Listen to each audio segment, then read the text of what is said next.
welcome to another episode of Hold On, I'm Calling My Mom. I'm Hi, Paul. hi, I'm Barb. Hi, Mom. How are you today?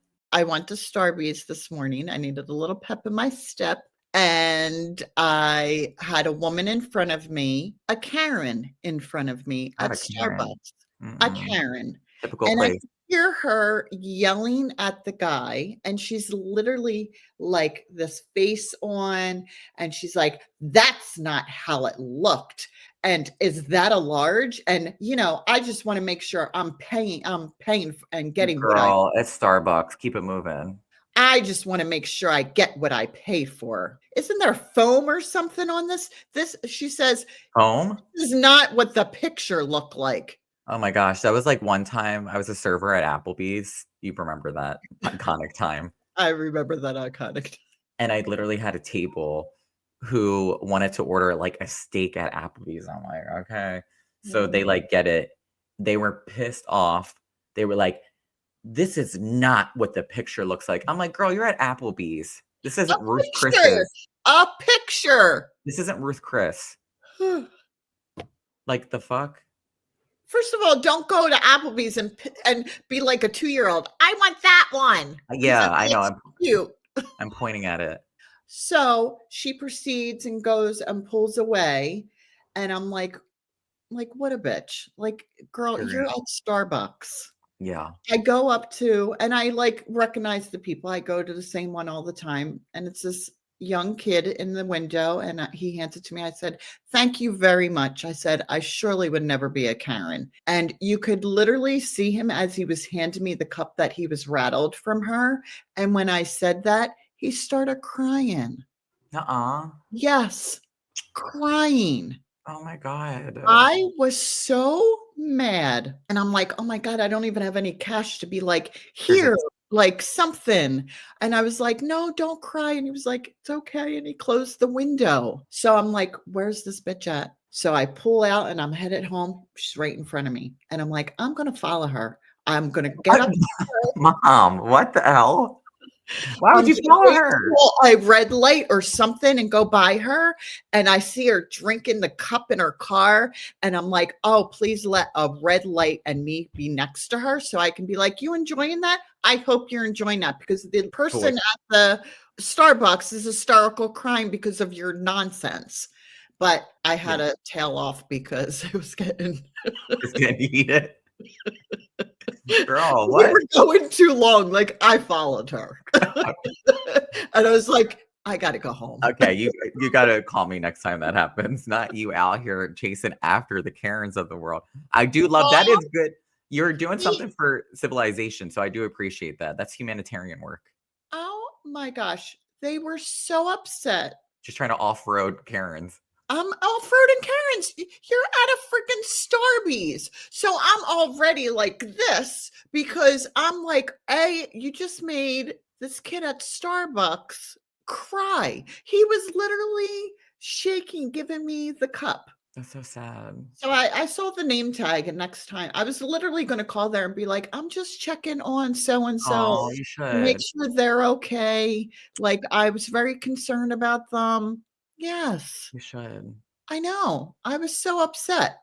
Very upset. I was like, I could not believe this woman. And like sitting there like this.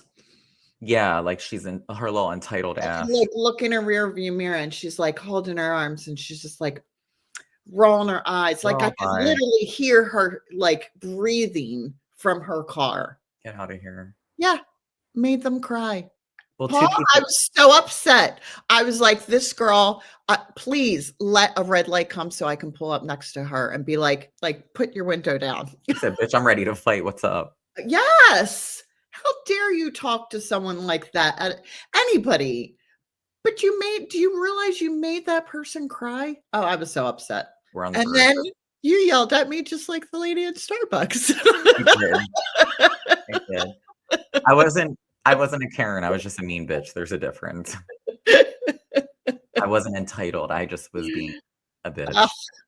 You just brought up some trauma for me because I'm like, remember when I literally was like, I was like a host there. I started off as a host and they were like, Paul, you are really personable. You'd be great at serving. And I remember coming home to you and I was like, I don't Terrifying. know if they really just were short-staffed and they just were lying to me, but I took it as a big compliment. So I'm like, "Sure."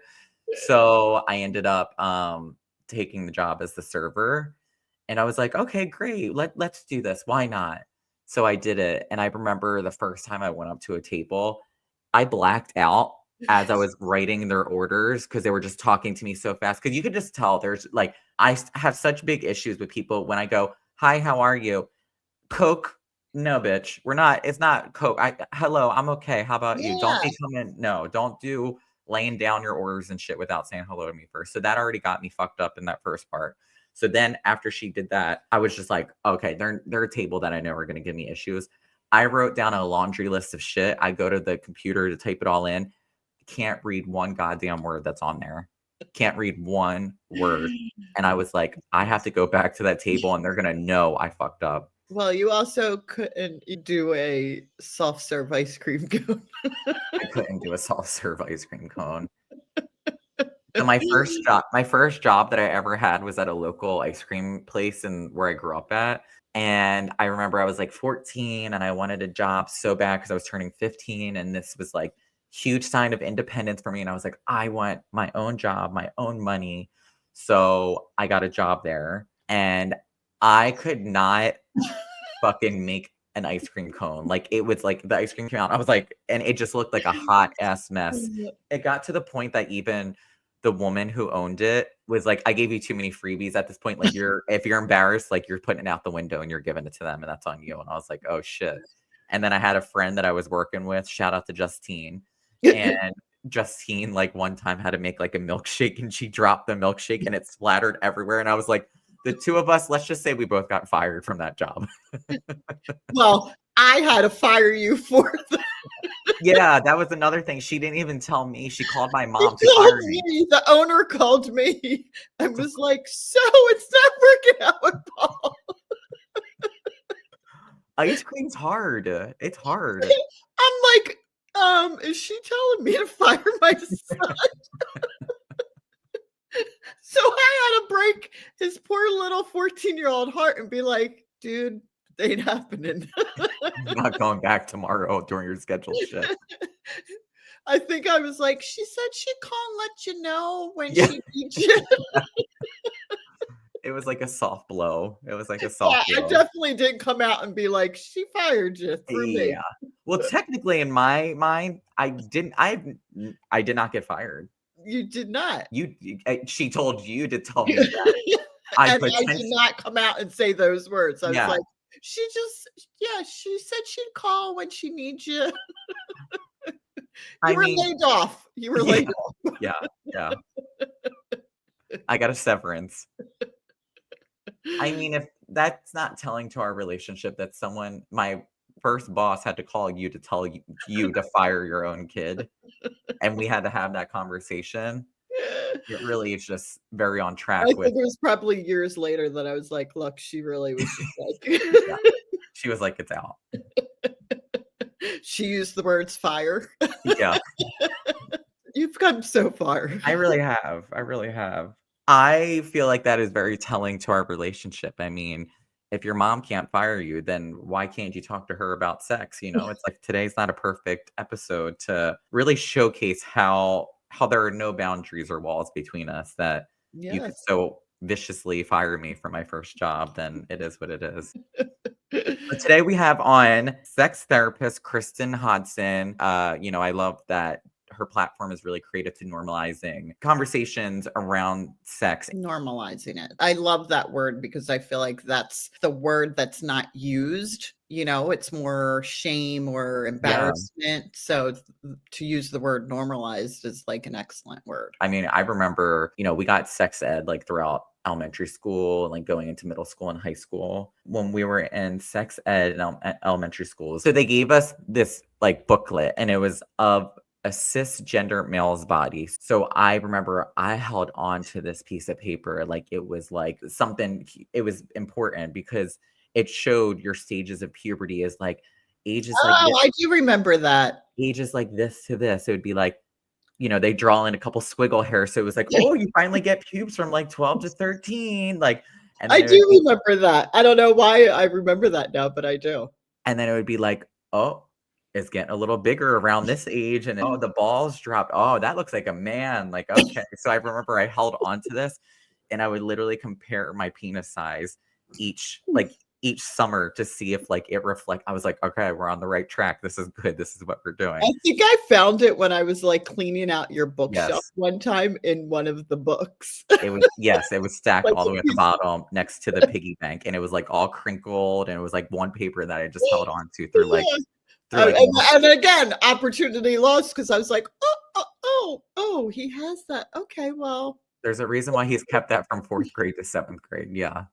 So I was like, wow, okay, we're here. This is it. Wow, we did it. So it would have been probably beneficial if we actually just spoke about it and had a conversation. But instead, yes. my sex ed was coming from one crinkled piece of paper from 4th grade. So I'm sure Kristen will be able to have a lot to say about Yeah. how we could have maybe done things differently. And for people who are listening, it's never too late. There's still always an opportunity to talk about it. Because now Barb can't get me to stop talking about things that she probably doesn't want to hear.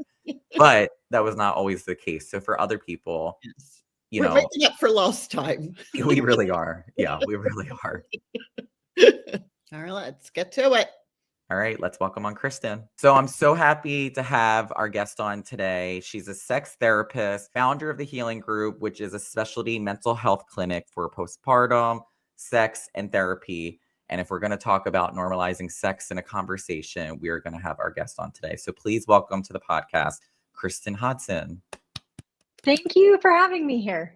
Oh my gosh, thank you. We're so happy. I was like, hey, if we're going to bring on a guest today, it is going to be you, and we're going to normalize what sex looks like, sounds like, talks like. I don't know, maybe not sound like, but you know what I mean. So I know what you mean. yeah, my mom and I, have a very untraditional, I would say, relationship, but it's paid off in many ways of talking about things like this. And I said, as we've been continuing to have this podcast and have guests on, it's like, oh, there's a lot of people who are out there in the world right now who are not talking about these things. They're like still tiptoeing around them. They're, kind of shy and they get like very closed up. Just even hearing the word sex to people is like, oh my God. I mean, my mom kind of, I feel like, was like that. I was just going to say, I totally was like that when you were little and growing up and stuff. Yeah. I don't even know if we really ever had like a sex talk kind of thing. And then I just was thrown into more than I needed to know conversations. Yeah. And you could hang with them, which is the coolest part. Yes, totally. Yes. Kristen, for somebody, for our listeners, a sex therapist, they hear that. Yeah. What is actually a sex therapist? Like, what are you doing? What are the type of question. conversations you're having? Yes. Yeah, because there can be a lot of, so sex therapy, I would say, really exploded only in the last like 4 years. Sex therapy has been around for a long time. I stand on the shoulders of those before me, but it's really blown up. You have the Me Too movement, and you have a lot of people that want to understand sexual health, not just all the like terrible things that can happen to you, like STIs and unplanned unwanted pregnancy. Like that's often how we learned about sex, was in all the terrible things. So a sex therapist is not like, a lot of people think that you're just sitting there telling people how to have sex. Like, this is how you're going to move your body. This is what gets inserted where. And it's not. If we look at our biggest organ when it comes to sex is our brain. And a lot of people absorb and internalize a lot of ideas about sex that then make having a sexual relationship that is healthy and pleasurable really complicated. There's a lot of internalized shame, and they're having struggles with desire. There are medical issues. And so just like any kind of therapy, when it comes to our sexuality, people need support, guidance, and learning even how to talk about it with their partner in a room or with somebody else. So a sex therapist is really focusing on a wide range of issues. Well, I was going to say, have conversations with your partner about sex, or have conversations with your mom. And here we are. So that's right. My biggest thing, and why I was like, your voice will be so powerful for this episode, is sex, like you said, has the negative connotations of it. You learn about it by STDs or, I don't know, just very unfortunate or like scary things. There's always that like scared element around it or Yeah. fearful of it. Instead of really being like empowered and being like, sex is good, sex can be amazing. Why is sex so taboo? Like, why is sex so scary for people? And I know this is probably such a loaded question, right? But like Yeah. you see it firsthand. Like, why is it so scary to talk about? There's a lot of reasons I think why sex is taboo. One of which is largely as a country, we approach sexual health education from an abstinence based approach. Like, don't have it until you're married instead of like a developmental milestone. Like, you have this to look forward to, like to help kids continue to have boundaries and learn skills throughout the course of their life. It's just like, do not do it.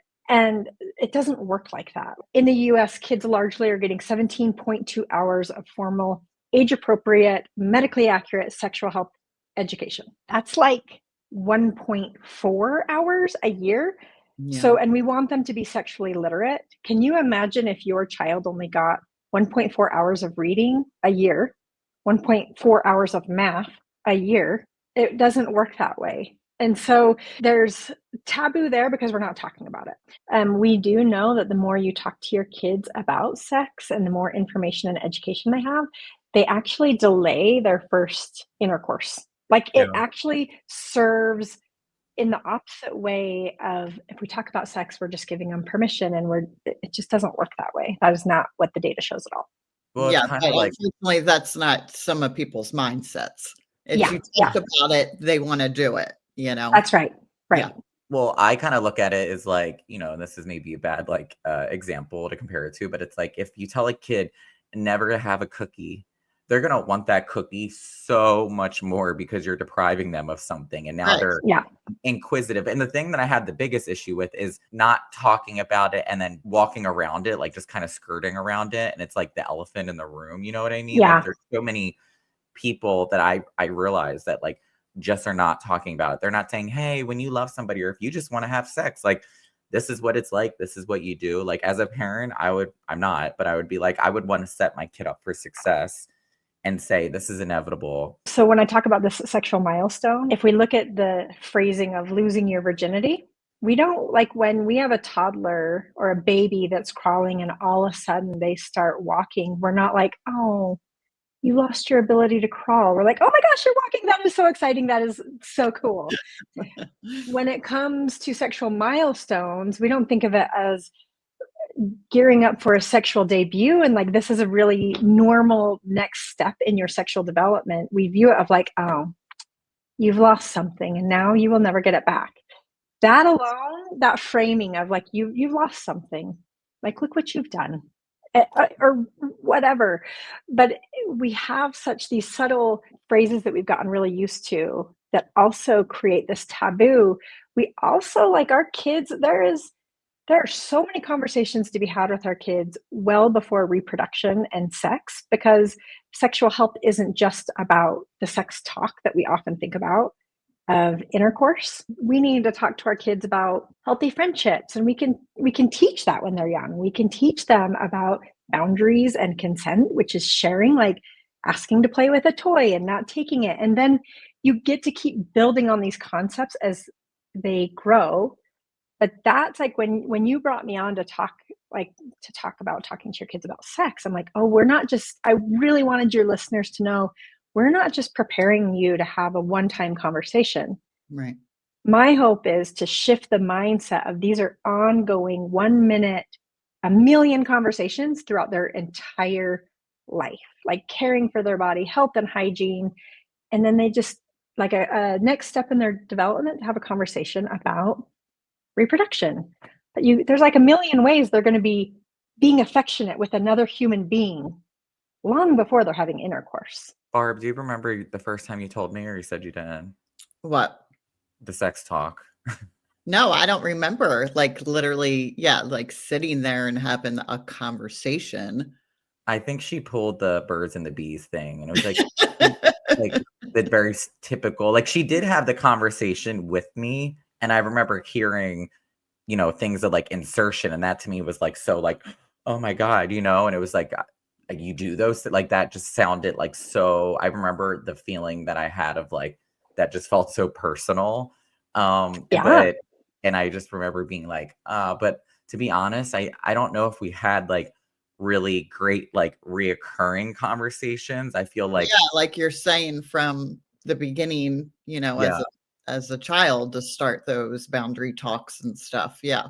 I think I just learned it Mhm. more from like honestly like watching porn or like why or like exploring it like online and doing Right. those things like which I think if people would be lying if they said that they didn't. Like I think that truly is like your biggest exposure to it is like the internet and like learning all those things. Which to me, I'm like, okay, adults in the room, which is everybody. Do you want your kids really getting their sex education from sexual imagery, porn, the media? Like, is that really where you want it? Which, because you're Right. not wrong. That's, I mean, I don't know if you've seen now. So I live in Utah, and like Pornhub can tell if you have a Utah IP. Oh yeah. And they now ask, are you looking for sex education? If so, go here. And porn companies have created formal sex education because even they recognize porn is for entertainment. It is not good for education. And they're recognizing we don't have education in this country. This is where people are going because it's not available. And so they've taken it upon themselves to provide the education, which I actually think is quite cool. That Is is it very cool. Kids want to know. They want the information. That's why I started talking to parents about talking to their kids about sex, because as a therapist, I'm like, I am working with all these adults that truly don't know the fundamentals of sexuality. They don't even know what a vulva is. They've never even heard that term. And so then it I was became like, like, I don't know if I know where that is either. well, Paul, we need to talk about that. Yeah. But that became like my prevention, my generational prevention, to be like, holy cow, through helping these parents talk to their kids, they're actually getting the information they never got either. So even though they're teaching their second grader about a vulva and a penis and a clitoris, they're like, oh, I have that too. And that's how that all came to be and why that became such a passion of mine. Yeah. Is that the start of the fundamentals? Is to start naming the parts of the body with the actual names and not nickname kind of things? Yeah, Yeah. yeah, like, and honestly, I kind of have a reputation of telling parents, I'm like, you start talking to your kids about sex when they're in utero, and they're like, why? They can't even hear it. I'm like, so that you get comfortable saying the words, so that you can say penis, vulva, scrotum, clitoris, and not hesitate and not be like, ah. Right. And then when you're bathing them or you're changing their diaper, you're able to say, okay, I'm going to take off your diaper now. Like you're modeling language of consent. And when that, like in my home, my goal for me as a parent was kind of what you two were talking about earlier, is that if my kids are asked, like, when did you have the talk? And they're like, what are you talking about? Like, we talked about it all the time. Like there was not a singular talk.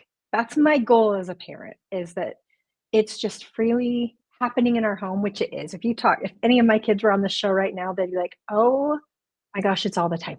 Yeah. I mean, you are a sex therapist, so I could only imagine that I mean, if that's not a conversation in the household, hello, I mean, Right, oh, totally. yeah. Well, Yeah.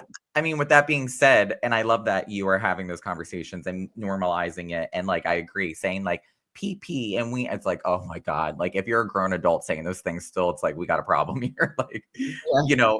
how should anybody listening, for them, if they're creating their own family or they're still trying to get out of maybe their families, maybe not so healthy way of viewing Right. sex, what are Yeah. things that they could be doing as an adult? Like, as somebody who's listening and it's like, oh my gosh, I never had these conversations.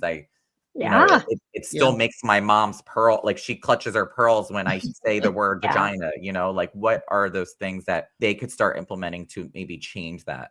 Before I go there, really quickly, when we teach the accurate names for body parts to our kids, it's actually a safety protection for them, because if there is an adult or an older person wanting to groom and sexually abuse these kids that know the actual names, it signals that there's an adult talking to them about sex and that there's an open channel of communication, and they're not a good candidate. Additionally, if they have to make a report, they use the correct terms, and it's just a safety protect. So there's another case to be had. Yeah. But a lot of people, I would say most people didn't grow up having these talks. So all of these that are adults that are willing to step into learning how to do this as kind of that first generation, I always say have more books on sexual health education than you do cookbooks. Now, like cookbooks, that's like a digital thing now. Like a lot of people don't just have they're just Googling it. But the premise still holds, because you can read books and have the language and the words, and there's pictures, and honestly, the adults are learning as much as the kids are, but it gives you a bit of a scripted conversation. You can just read a couple of pages. Like in my home, that's been my go-to when they're little, is we have all of their favorite books. We might have like the Llama series. We might have Berenstain Bears and the Penis and Vagina pop-up book, and we're reading those all in one night. Like we don't have like a special night for those books. It's just like, that's what we're reading. And right. like, Don't make it so like, here's a book about this, right? Just add it into just is everyday talk. Yeah. We need to remember that we are projecting our adult sexuality onto these little people, and it's not sexual in the way that we understand it as adults. So having a penis book is no different than having a book on noses and ears and like shapes. For them, it's a body. And when going back to the taboo, if we name all the body parts, like there's all the songs of like eyes, ears, nose, and mouth, and then we're like, but this is your pee-pee, this is your hoo-ha. Yeah. We just do it right there to be like, we can name all these parts, but not that one. Yeah. It just doesn't work. And for those with teenagers, they're like, because I hear this a lot with parents. And they're like, you're right. I wished I would have done this when they were 2, 3, 4. You can start these conversations when they are 10. You can start this when they're 15. Does it feel a bit more awkward? Yeah, that's fine. I'm like, awkward doesn't mean we shouldn't do something as parents. But there's a lot of things as parents we do, and our kids, our teenagers especially, aren't enthusiastic. Their job is to roll their eyes and to be like, no, I'm not doing that. I know everything, Mom. And my favorite thing is like, I love that you know so much. Like, tell me what you know. Like, that's amazing. I believe you. Tell me what you know. And they're like,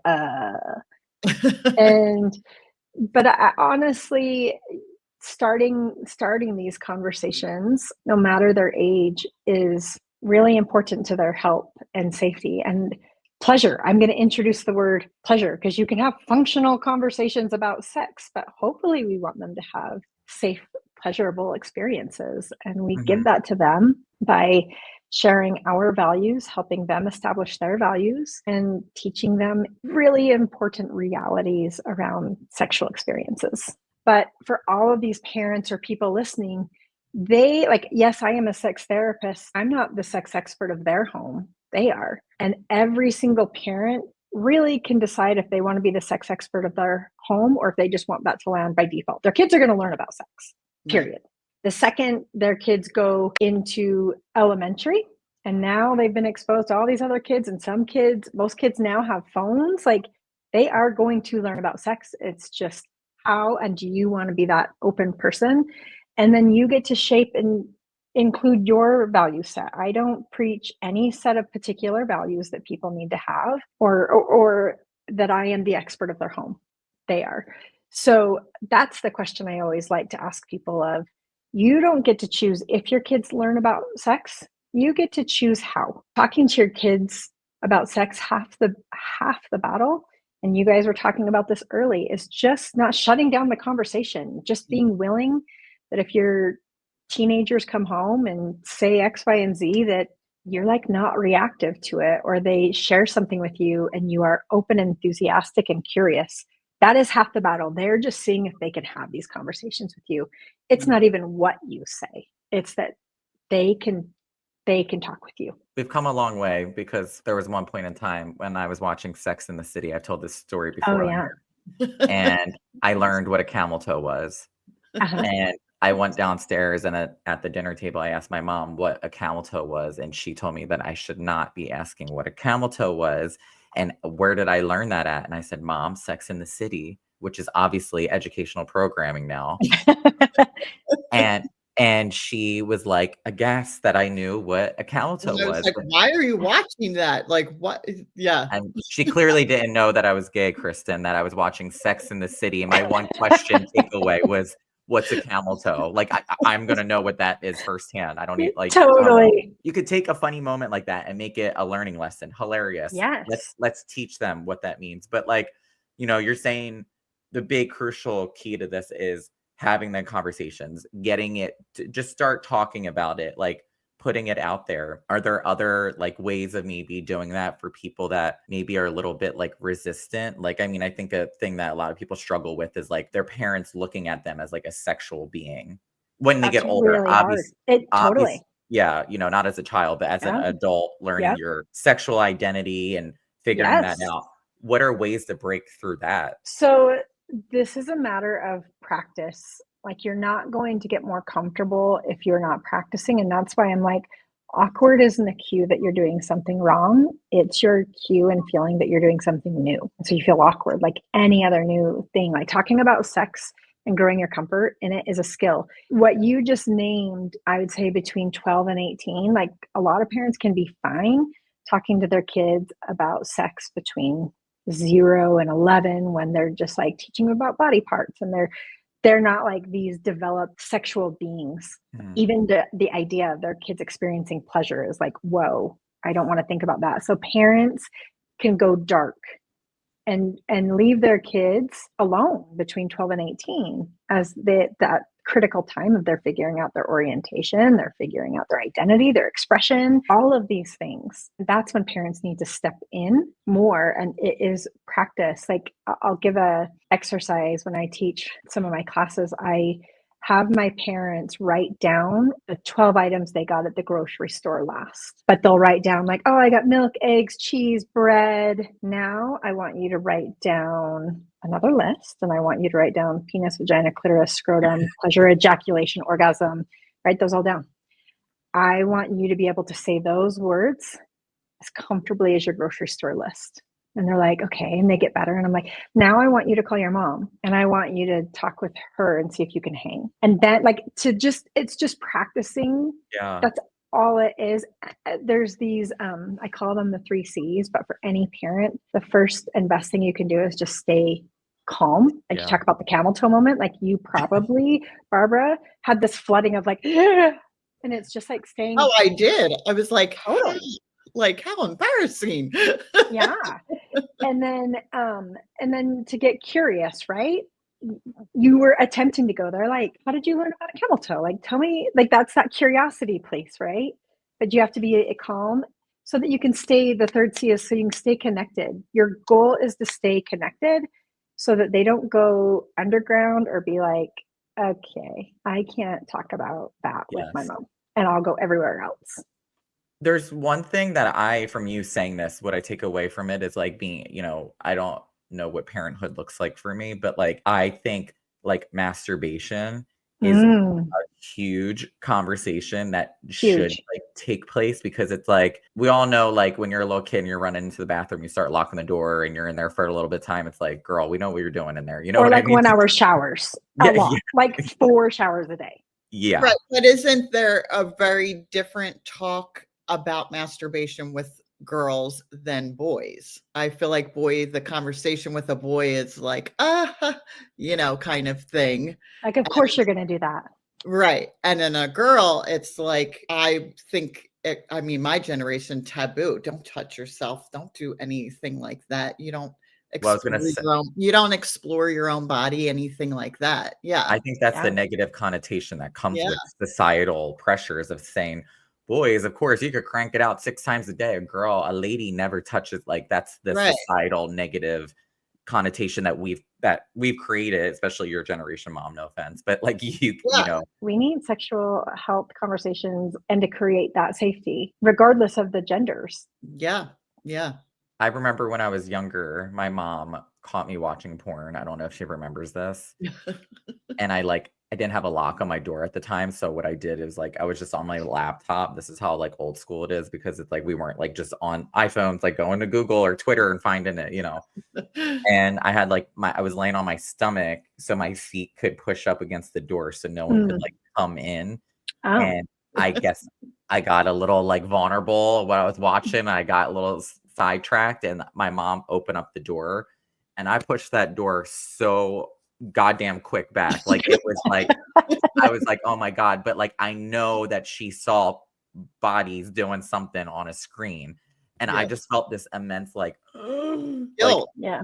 yeah, it felt kind of like I felt icky. I was like, oh my God, because it just felt like That feeling was probably shame. yes, that, and it also felt like, no offense, mom, but invasion of privacy that she did that. So it was like all those things wrapped in together. And I knew she was going to go downstairs and sit with that. And then I was like, fuck, like, do we talk about it? Do we like, you know what I mean? Like, do I go up and say something? Like, do I try to play it off? Like, I know she saw it. And I think I remember going to like the bottom of the steps, taking in that my mother just caught me watching porn for the first time. And I was like, oh, that wasn't like, I completely tried to like, the Virgo in me. Change the narrative. Yeah, try to control and change what I know that she witnessed, just because I was like, it just felt easier to do it that way. Yeah. And I don't know if I thought at the time she was willing to even have that conversation, because it was not something we were openly talking about like now, you know? So that was something that always, I mean, I'm 32. I was probably 12 or maybe a little young. And I still remember this. That's what, a long ass time ago. Yeah. Yeah. So first of all, like masturbation, self-exploration, super developmentally normal, and is probably the biggest thing that makes parents scream, squirm, and like freak out, especially because they think that masturbation means their child is destined for a porn addiction, which is just not true.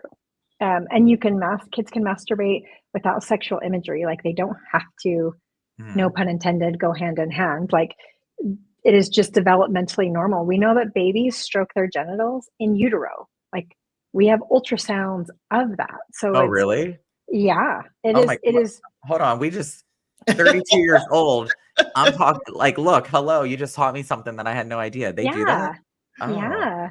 That's where when it's like, it's not even starting when they're 12. It can bring comfort. Like you see kids often go to their genitals to self-soothe when they're toddlers and babies. Like when they're changing diapers, they'll reach for their genitals because that is occurring in utero, because it just brings comfort. It's not pleasure in the way adults experience sexual pleasure. It's just different.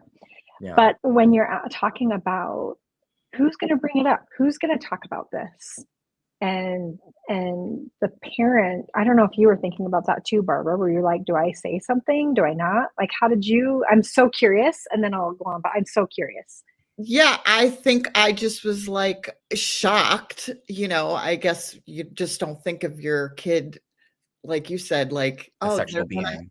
Sexual beings. So I kind of was shocked. I think I just didn't even bring it up, and kind of, I think he came down and was like, the conversation. Yeah, you changed the conversation of like, oh, it was just a movie or something, just so we could talk about it, but not really talk about it. And I mean, also, not for nothing, Kristin, this is the same woman who was like aghast that I said camel toe at the table. So at this time, those conversations were not going to be like they are now, you know? So yes. But so I think whatever he brought up, I just went along with it. And that's so, okay. I am so glad you said that, Barbara, because especially with teenagers, parents, when it comes to sex, can switch and take their kids' lead, where there's a lot of other places in parenting where we are parenting.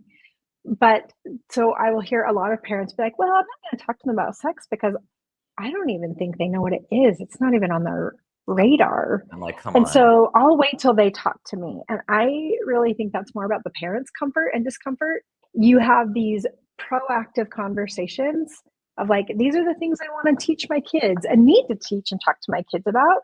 And then these responsive opportunities, the really organic ones, like so proactive, or I just walked in on my son masturbating And that's my opportunity to, you don't even have to sit down and have it be like a dun dun dun. It can be like, I am so sorry that I didn't knock on your door. You know, we've never even talked about what our like boundaries like for privacy are. Again, there's a lot of steps to this, but when we look at our kids' sexual development, parents also have to grow in their comfort. You're watching a TV show together. Yeah, I was gonna say that I remember the first time when like you watch a sex scene and your mom is in the room or your parent and it's like they're getting it, like, and it's not just like a casual, like, say this is some movie that you didn't know this was gonna be in it, and you're like, I think it oh. was like True Blood that you guys were watching, and they Yeah. were like, "Watch this with me," and I was like, She mortified. she didn't I want to watch literally it with got up us. and walked away. I was like, "I am not watching this with my 2 sons. Absolutely Yeah. not." Yeah. Because she would always be like, "How weird is that for me as your mom to be So sitting in a weird. room Yeah. where someone's going to Pound Town and I'm just casually sitting here with you?" Like, and I'm like, "What My is 2 this show?" sons, and they're showing women, and it made Yeah. me feel Most of the uncomfortable. time, parents are clicking that off or covering Yes. eyes. So you can have these organic, responsive conversations so that they're not formal. The goal is to not just every time you talk about sex be like, dun, dun, dun, Yeah, time for and another talk. that's Yeah. that's kind of what I would like it to be. I'm like, I always there are certain family members and just people, I'm sure, like your family, Kristen, as well, or people in your circle. It's just like you just feel like you're walking on eggshells. And I Yeah. always, as a kid, could just feel it. And I didn't know how to like articulate it at the time. Now as an adult, I'm like, well, I know why. They're those He type of people that articulates it very well now as an adult. yes, I'm making up for lost time, clearly. He's not shy about it at all. No.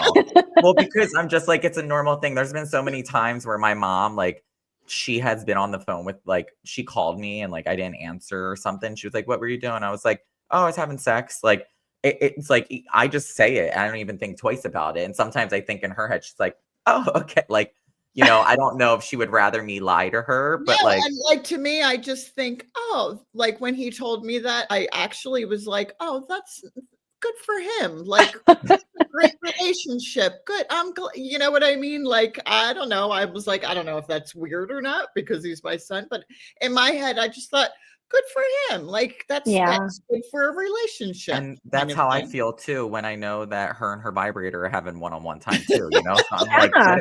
get it, girl. Like, hey, we all So I am so curious about this dynamic.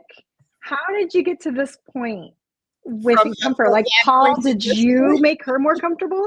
yes, I feel like everything that my mom was like not against, because I wouldn't say that she's always been very like accepting and open-minded, but she would be very like a little modest about like speaking about things that I just thought were normal. And I was like, who Yeah. cares? Like, who gives a shit? So I kind of am like everything that my mom was scared to be growing up, I am as her child now. That's how I always look at it. Like, Opposite. yes, Yes. yes. Yeah. Yeah. And I Yeah, think I think he honestly, brought me on my shell, and I think the older I got that I became more comfortable with myself also. Sure. You Yeah. know, I mean, I was in my 20s when I had my kids, so I think, I still wasn't sexually aware either at that time, but I Yeah. think as I got older, I was like, "Oh, yeah," you my know? mom grew up with this is her own parents' like lack of education on my mom's end that it was like to her, and I don't want to speak for her, but just being her son and understanding her is that she was made to feel bad about, sex and being like maybe promiscuous or just owning your identity and Yeah. your body. And like to her, it was like you grow Well, up, I you went to Catholic school. Like, I Ah, mean she was Christians, like that's it. got it. And for her, yeah, that says it all. We can just stop there. I But mean, like we could have ended it there or began it there. Yeah. but it just for me, it was always like, it was definitely driven home that you are with one person your whole life. It's special. You lose your virginity with that person. My mom's only been with one person her whole entire life this far. We've talked openly on the podcast about like getting her back out onto the market and stuff. But I also feel in some way, mom, like that probably now that I'm talking to you, Kristen, that Yeah. those lack of conversations in my mom's household has probably made her feel as a grown adult woman now, like transitioning into this like area in her life or this chapter in her life to be more sexually liberated. It's hard for her now to like jump over that hurdle because she's been so Totally. conditioned by her family and society to be like, no, that's not what a lady does. You're with that one person forever. Right. And that's what I'm And saying. Like in my 20s, I wasn't knowledgeable. Maybe it yeah, was like a self thing thinking, I can't have this talk. I don't know what to even say because my mom gave me like a birds and bees book when I got my first period. You know what I mean? It was like, yeah, here you go. yeah, Read yes, this. And I was like, yeah, okay. And Yeah. that yeah, was my teaching of what I was in stored for. yeah.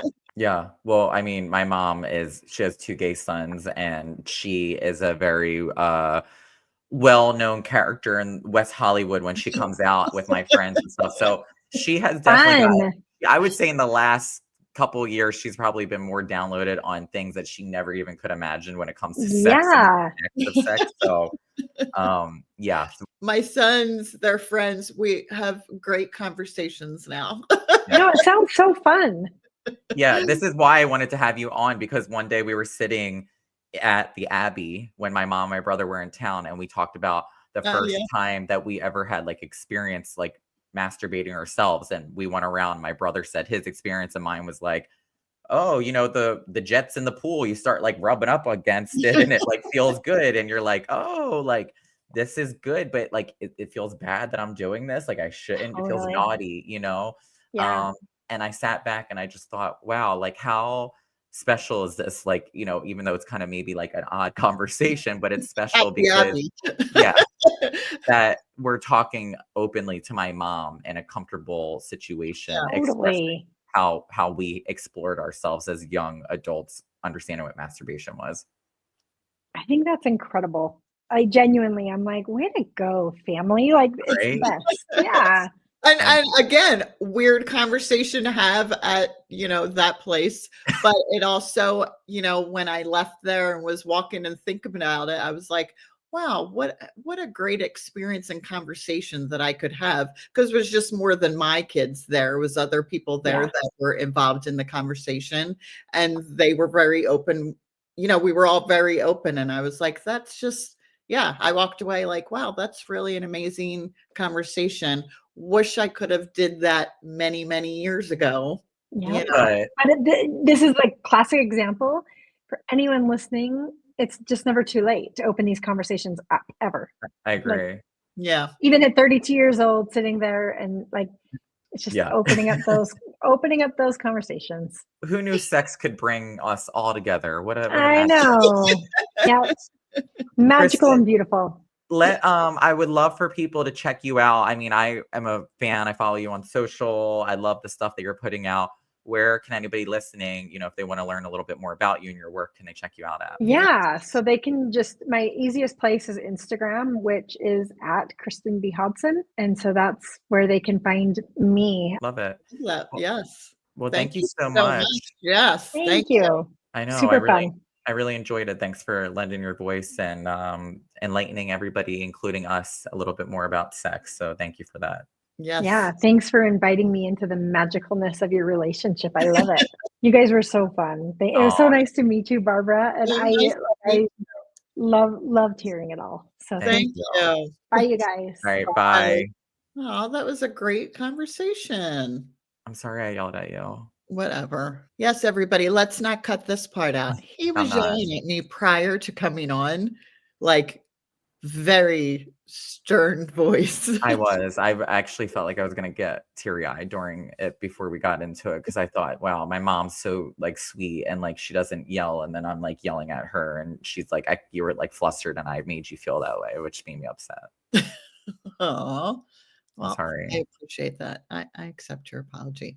I was thinking about that the whole time that I was talking to her. Me too. I think that's why I lost my train of thought a couple You were times. still flustered. I know. That's what made me feel worse. The reason why I got mad at you, the last couple times you call me like minutes before a guest is supposed to come on, and you're like, I don't know what I'm doing. What's going on? I'm not. And it's like so simple. And I know I shouldn't be like that because it's not simple to you, and that's okay. But like, there'll literally be like 2 tabs next to each other. But I'm And I'm like, literally no, doing no. what And I I'm like, do every and time. I'm like, click the tab. And you're like, what tab? And then you're like FaceTiming with me but you're like this, and all I see is the keyboard, and like I'm flustered because I just want to jump in and like fix it, and I can, and then I'm like, okay, we have somebody like on, and I want to be like very courteous to them and anybody who's listening. Me too. That's if why I you was flustered. I I know. don't So, want to let you down. I don't want to let the other people down. And I'm so any potential guests, if you know why we're a few minutes late, it's because Barb